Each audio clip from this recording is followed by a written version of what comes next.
Live પતે ને એટલે તારા સમાધાન માટેના કોલ આવ્યા છે ને બધા રેકોર્ડિંગ એ મૂકું છો. તું હાચી નો હતો તો સમાધાનની મને શું કામ ઓફરો કરાવેસ? તો મિત્રો કીર્તિ પટેલ અને ખજૂરભાઈનો વિવાદ ખૂબ જ વધી રહ્યો છે. તો મિત્રો કીર્તિ પટેલ ફરી પાછા લાઈવ આવ્યા અને તેમણે કહ્યું કે દેવાયત ખવડે તેમણે 50 લાખની ઓફર આપી. તે સાચું છે કે ખોટું તે આપણને ખબર નથી, પણ કીર્તિ પટેલ તેમના લાઈવની અંદર એવું કહ્યું છે. અને ગમન સાંથણ અને કીર્તિ પટેલનું રેકોર્ડિંગ તમને આગળ જોવા મળશે. તો મિત્રો જુઓ વિડીયો. અને મીડિયા વાળાઓ જાઓ દેવાયત ખવડનું લ્યો ઇન્ટરવ્યુ, પૂછો એને કર્યો તો ને મને ફોન કરી તીન 50 લાખની ઓફર. હું લોસની છું, ભૂખલી છું, પૈસાની ભૂખી છું.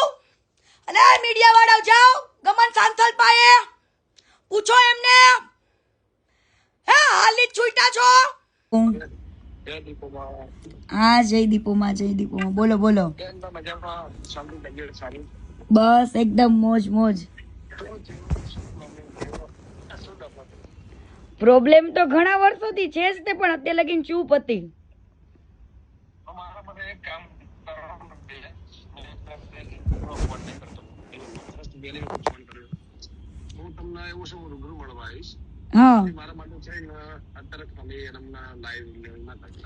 નહીં પણ આની અંદર કોઈ સમાધાન નું હાથ નહીં કઈ મારે કેવું છે જ નહીં, પણ દુનિયાને ખબર પડવી જોઈએ કે વ્યક્તિ શું છે.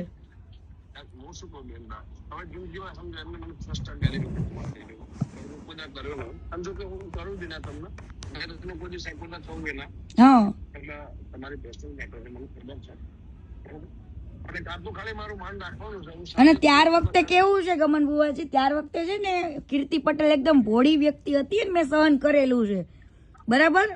અને ઈ મારા મા બાપ પાસે જઈને બેઠો, 3 વાર મારા પપ્પા પાસે ગયો, ત્યારે મેં એની મેટર ચૂપ રાખી હતી.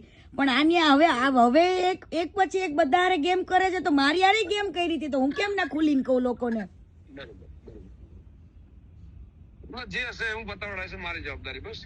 બરાબર ના, એવું પતાવવાનું આમાં કઈ પતાવવાનું છે જ નહીં મારે. આજે ના અરે આબરૂ જાય. આજે મેં આટલું બધું કર્યું છે, મને તો મીડિયા વાળા કેટલાય કોલ કરે. હજુ મીડિયામાં તો ડિબેટમાં હું બેઠી જ નથી, કાલથી બેસીશ. આવા લોકોને આંખ ખુલવી જોઈએ. ખોટા માણસને સપોર્ટ કરીને કોઈ મતલબ નથી. ઈ કેને એને કેટલી છોકરીઓની જિંદગી બગાડી એ બધું જ કહીશ.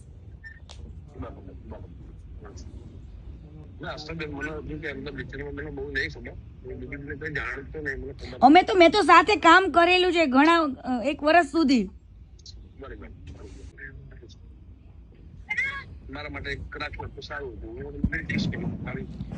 પણ આવી વાતમાં તમારી વસ્તુ હોય ને ગમન બુવાજી તો તમે હજુ વસ્તુ અલગ છે, પણ આવી વાતમાં તો હું કઈ રીતના હું કરી શકું એમને? એક કામ કરો, હું તમને 10 મિનિટમાં કોલ કરું, છોકરાને ખાલી. હા વાંધો નહીં. હા તો મિત્રો તમે કોની સાથે છો, ખજૂરભાઈ સાથે કે કીર્તિ પટેલ સાથે, તે કોમેન્ટમાં જરૂરથી જણાવજો. તો ચાલો મિત્રો ફરી નવા વિડીયોની અંદર મળતા રહીશું. ત્યાં સુધી આ વિડીયોને વધુમાં વધુ શેર કરતા રહીજો.